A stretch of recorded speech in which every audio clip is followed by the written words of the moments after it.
Hebrews 7, he's quoting in part here from the Psalms, from Psalm 110, which I've suggested to you already. We won't back up too far. We'll just go to verse 23. Says the writer, there have been many of those priests. He's been talking about the priesthood in the Old Testament. He says there have been many of those priests since death prevented them from continuing in office. That makes perfect sense, doesn't it? We're going to get another priest because our priest died. So we'll need another one. But, verse 24, because Jesus lives forever. Because Jesus lives forever. He doesn't die. Because he lives forever, he has a permanent priesthood. Oh, wow, that's different. And he, therefore, notice, is able to save completely. Completely. Completely. He doesn't just get us started and then say, now try and make sure that you can get to heaven by doing your best. He saves completely. This is the great wonder. This is the great mystery. This is the great terror, if you like, of the gospel. That in the death of Christ, not only has he saved me retrospectively, but he has saved me prospectively.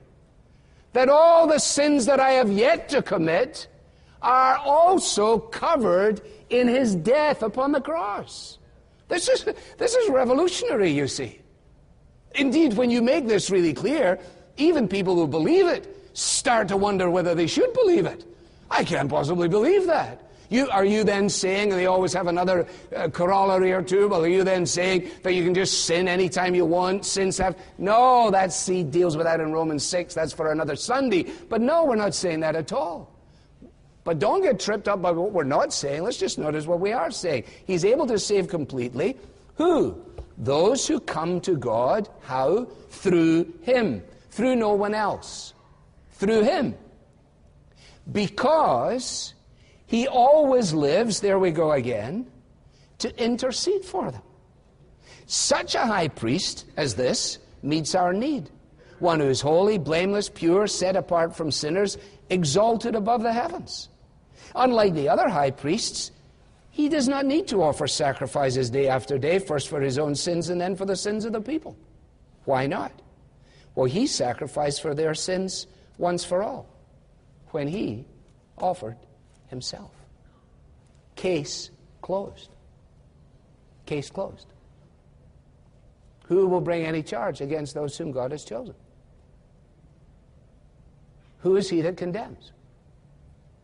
Christ Jesus died.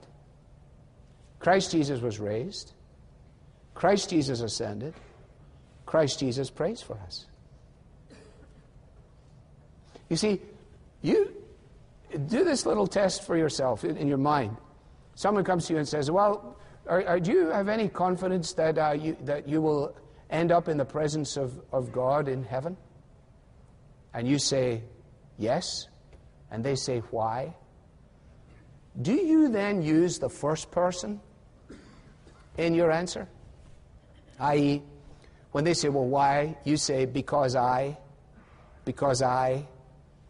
did this, because I believe, because I was, because I am, because I.